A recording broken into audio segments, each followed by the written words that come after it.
Silchar news 24 এ আপনাদেরকে স্বাগতম জানাই। আজ হলো 1 ফেব্রুয়ারি শনিবার। আজকের কয়েকটি বিশেষ গুরুত্বপূর্ণ খবর নিয়ে আসলাম। আজকের প্রথম খবরটি হলো রাজ্যবাসীর জন্য এসেছে একটি ভালো খবর। গতকাল রাজ্য সরকারের ক্যাবিনেট বৈঠকে রাজ্যবাসীর জন্য মুখ্যমন্ত্রী ডক্টর হিমন্ত বিশ্ব শর্মার কয়েকটি বড় ঘোষণা। মুখ্যমন্ত্রী ডক্টর হিমন্ত বিশ্ব শর্মা জানিয়েছেন এবার থেকে পুলিশ ভেরিফিকেশন অথবা অন্যান্য কাজের জন্য আর জেলা সদরে যেতে হবে না। তার সঙ্গে মুখ্যমন্ত্রী ডক্টর হিমন্ত বিশ্ব শর্মা জানিয়েছেন আর থেকে রাজ্যের সরকারি কর্মচারীরা লোন 15 লাখ টাকার পরিবর্তে 30 লাখ টাকা পর্যন্ত নিতে পারিবেন। অর্থাৎ সরকারি কর্মচারীরা রাজ্য সরকারের অধীনে আপনা গড় প্রকল্পের আওতায় 30 লাখ টাকা পর্যন্ত হোম লোন নিতে পারিবেন। তার সঙ্গে রাজ্য সরকারের ক্যাবিনেট বৈঠকে রাজ্য সরকারের মিশন বসুন্ধরা 3.0 এর আবেদনের সময়সীমা বৃদ্ধি করা হয়েছে। তার সঙ্গে ক্যাবিনেট বৈঠকে মুখ্যমন্ত্রী ডক্টর হিমন্ত বিশ্ব শর্মা জানিয়েছেন মুখ্যমন্ত্রী উদ্যমিতা প্রকল্পের অধীনে শহরাঞ্চলের 2 লাখ মহিলাদেরকে 10,000 করে টাকা প্রদান করা হবে।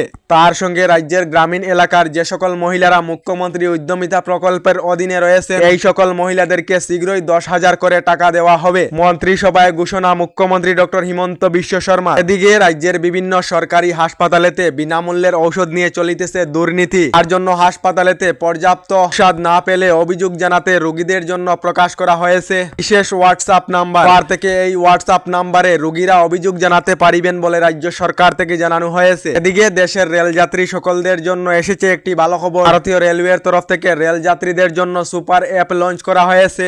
এই সুপার অ্যাপের মাধ্যমে এবার থেকে রেলযাত্রীরা টিকিট বুকিং সহ রেলের সমস্ত সুবিধা লাভ করে নিতে পারিবেন। সুপার অ্যাপের নাম হলো সরেল বলে রেলওয়ের তরফ থেকে জানানো হয়েছে। এদিকে দিল্লির বিধানসভা নির্বাচনের প্রাক্কনেতে আপ অর্থাৎ আম আদমি পার্টির 8 বিধায়ক আম আদমি পার্টি থেকে ইস্তিফা দিয়েছেন বলে খবর এসেছে। বিধায়করা জানিয়েছেন পার্টি ভ্রষ্টাচারের মধ্যে রয়েছে, যার ফলে বিধায়করা ইস্তিফা দিয়েছেন। এদিকে একটি দুঃখজনক ঘটনা সংঘটিত হয়েছে। গতকাল আমেরিকাতে একটি প্লেন এবং হেলিকপ্টারের মধ্যে সংঘর্ষ হয়, যার ফলে 40 জন লোকেদের মৃত্যু হয়েছে। তার সঙ্গে 40 জন লোকেদেরকে উদ্ধার করা হয়েছে বলে খবর এসেছে। এদিকে রাজ্যের মুখ্যমন্ত্রী ডক্টর হিমন্ত বিশ্ব শর্মা জানিয়েছেন গ্রাম অঞ্চলের পর এবার শহর নগর অঞ্চলেতে নতুন অরুণোদয়ের আবেদন প্রক্রিয়া আরম্ভ করা হবে। গ্রাম অঞ্চলের সব নতুন অরুণোদয় প্রকল্পের হিতাধিকারীরা আগামী ফেব্রুয়ারি মাসের 10 তারিখ থেকে অরুণোদয় প্রকল্পের টাকা মহিলারা লাভ করিবেন বলে ফেসবুক লাইভের মাধ্যমে জানিয়েছেন মুখ্যমন্ত্রী ডক্টর হিমন্ত বিশ্ব শর্মা। আপনারা অরুণোদয় 3 প্রকল্পে আবেদন করেছিলেন নাকি? কমেন্ট একটি করে নিশ্চয় জানাবেন। এদিকে আরো প্রচুর শীত নামবে বরাক উপত্যকা সহ গোটা রাজ্যে।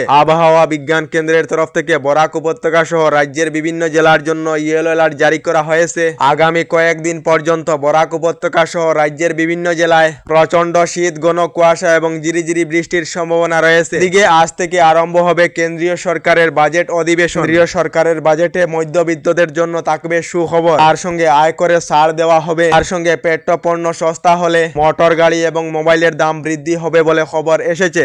এদিকে রাজ্যের লাখ লাখ লোকেদের জন্য এসেছে একটি ভালো খবর। রাজ্যের যে সকল লোকেরা এখনো পর্যন্ত সরকারি গড় লাভ করেননি খুবই শীঘ্রই সরকারি গড় লাভ করিবেন বলে জানিয়েছেন মুখ্যমন্ত্রী ডক্টর হিমন্ত বিশ্ব শর্মা। মুখ্যমন্ত্রী ডক্টর হিমন্ত বিশ্ব শর্মা জানিয়েছেন খুবই শীঘ্রই রাজ্যে 3,88,000 নতুন সরকারি গড় প্রদান করা হবে। তার সঙ্গে যে সকল লোকেদের সরকারি গড়ের তালিকায় নাম রয়েছে এবং জিওট্যাগ সম্পূর্ণ হয়েছে এই সকলেরা শীঘ্রই সরকারি গড় লাভ করিবেন বলে জানিয়েছেন মুখ্যমন্ত্রী ডক্টর হিমন্ত বিশ্ব শর্মা। এদিকে প্রয়াগরাজের মহাকুম্ভ মেলায় আসামের হাইলাকান্দি জেলার একজনের মৃত্যু হয়। হাইলাকান্দি জেলার নীতিরঞ্জন পাল নামের এক ব্যক্তির মহাকুম্ভ মেলায় মৃত্যু হয়। মহাকুম্ভ মেলা থেকে মৃত্যুদেহ নিয়ে আসতে রাজ্য সরকারের তরফ থেকে সম্পূর্ণ সাহায্য প্রদান করা হবে এবং মৃত্যু হওয়া নীতিরঞ্জন পালের পরিবারদেরকে আর্থিক সাহায্য প্রদান করা হবে বলে রাজ্য সরকার থেকে জানানো হয়েছে। আমাদের ডেইলি খবরগুলি ভালো লাগলে আমাদের ভিডিওতে লাইক দিয়ে চ্যানেলটিকে সাবস্ক্রাইব করে নেবেন।